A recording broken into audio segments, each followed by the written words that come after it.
JIT is the need of the hour, and you must aware about its hidden effects. Just in time may be a production strategy within which a corporation solely produces an item when a consumer has created an order, thus keeping the inventories low.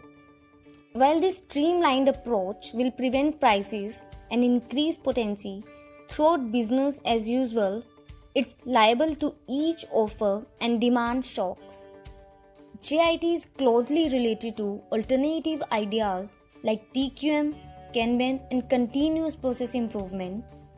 It aims at manufacturing the precise quantities of things for the precise demand by maintaining simply the precise quantity of inventory, each on the material aspect ratio as on the finished sensible aspect.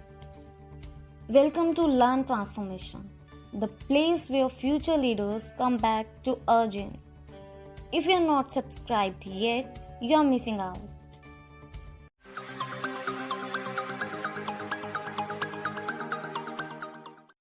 Now let's explore some of the benefits of JIT. Number 1. JIT aims at keeping the stock holding to minimum, which results in an abundant lower inventory price and far lower storage and warehouse price. Number 2. Minimum inventory in the slightest degree stages of the supply chain, which means less expiration and less wastage for the organization. Number 3. Lower inventory means lower investment for identical levels of production.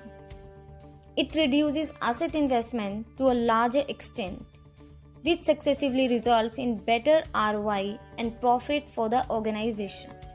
Now let's see some of the disadvantages of JIT.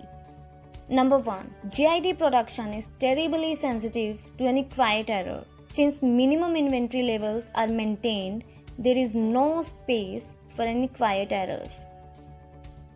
Number 2. JIT production won't be able to adapt well to step up in volume of demand from the market, since the inventory levels are maintained at an abundant lower level. Number 3. Just-in-time producing may be a philosophy that's achieved if only all the parties concerned within the whole supply chain can work together with coordination. JIT might fail someday if any of the suppliers fail to fulfill the obligations and answer the necessities in very timely manner. Thank you for sticking with us till the end. Here is a takeaway for you. JIT may be a philosophy that proposes to attain the most with minimum inputs. It may be achieved as long as all the parties concerned within the entire supply chain are going to be committed to attain this and work cohesively with great deal of coordination. JIT would like terribly careful designing and timely communication within the chain. The complete organization should be committed to the current philosophy. So what is your purpose for watching this video? Share with us and be part of the conversation within the comment section below. Remember to subscribe thus we are able to chat once more tomorrow, and that we perpetually prize a thumbs up. Thanks for watching this video. Please share if you like our videos. Happy learning with Learn Transformation.